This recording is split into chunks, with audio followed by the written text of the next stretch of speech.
Hey everybody, welcome to Dav TV for the second of September 2014. How y'all doing? Got the trusty old camo cutoffs today. There you go. These are my favorites. They're 28s in the waist.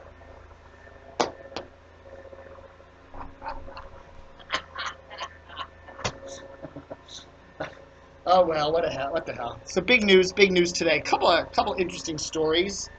Well, first off, my air conditioner is kind of conked out a little bit. Air conditioner still works, but the drain, what do they call it? The condensation drain seems to be clogged up, and so whenever you run it, the utility closet over there, water drips all out onto the floor and all that. It's a mess. So I figured, it's only got another week or two of hot weather, and what the hell, I don't feel like blowing money to fix the air conditioner for another week or two. I'll worry about that in the spring. So I'm just not running it. So anyway, we got a number of fans going. Where's that fan? Oops. There's a fan over there. There we go. There's a fan there, and another fan down there, and another fan over there. It's okay. It really isn't that bad. I don't know.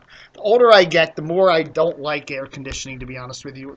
I like the fresh air. When you run the AC, it tends to be stale air. Stale. I like, even if it's humid and hot, I like it fresh. I like my air fresh. So, okay, two interesting stories today. One is Katharine Weymouth is leaving her job as the publisher of the Washington Post. The mystery is why she even got that job in the first place. I mean, really?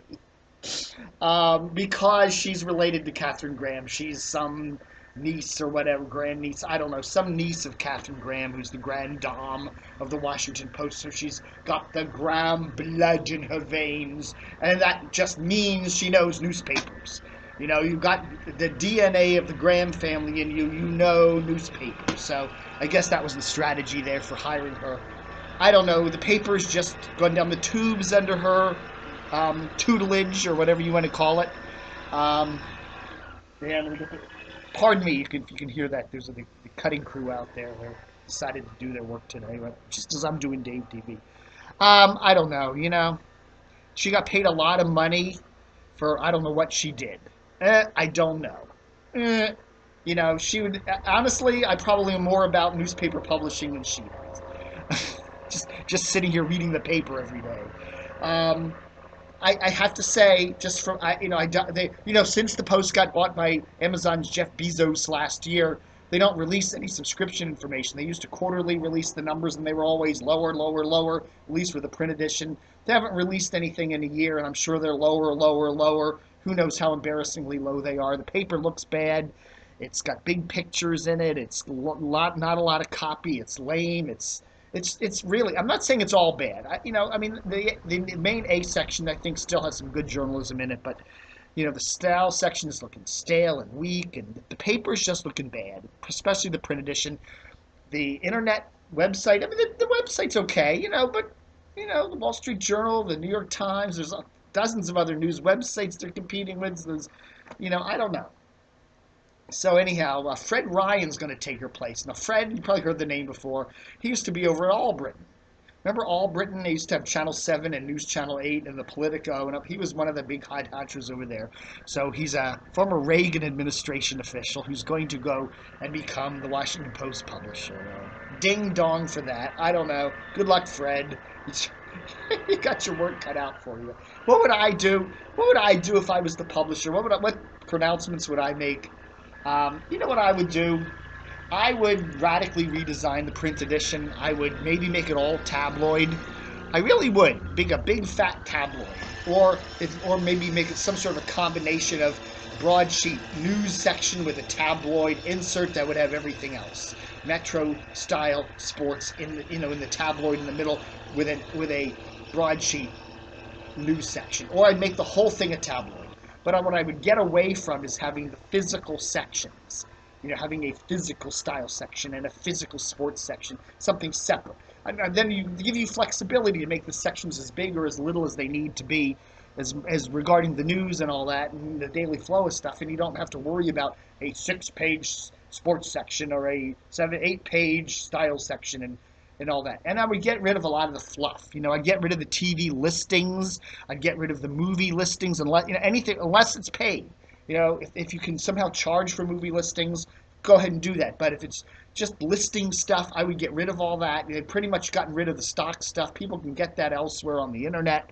And I'd really pare it down, and I'd get rid of the big white spaces and just news it up as much as possible. If you're going to make the paper smaller, obviously being a tabloid, it's going to have to be more compact and shorter stories and to the point. I remember when I worked at the Reston Times when I first got out of college, we had a consultant come by, and he said that. He said, think of the reader every time you're writing something. What does this mean to me? Keep the story short, to the point. Minimized jumps and all this other stuff. And a lot of that is still true. Most people don't make it past the third or fourth paragraph of the story. And you're running a giantly winded, long story that's 84 paragraphs. Almost nobody's going to make it to the end of that. And that's just the way it is, I don't know.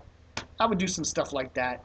I would bring back a delineated business section. I think so have, and maybe change the name of Style. I hate that name. It just sounds awful. And I'd put more TV coverage in the paper. I'd do more media coverage. I don't know. Why am I doing that? I don't know.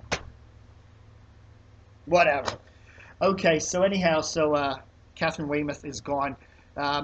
Or you know what I've heard she's going to do? Her sister Tina Weymouth. Remember Tina Weymouth used to be with the Talking Heads, and then they're going to resurrect the Tom Tom Club. So it's going to be Tina Weymouth and Katharine Weymouth and the new reborn Tom Tom Club.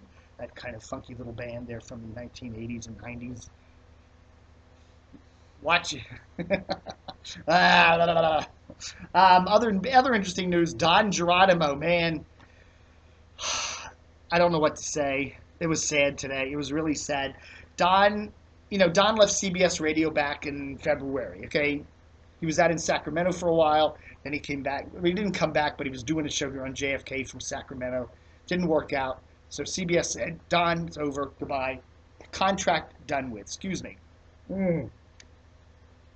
So then he goes to this thing called the Realm Network. Starts up a podcast. Now, Realm, what is it?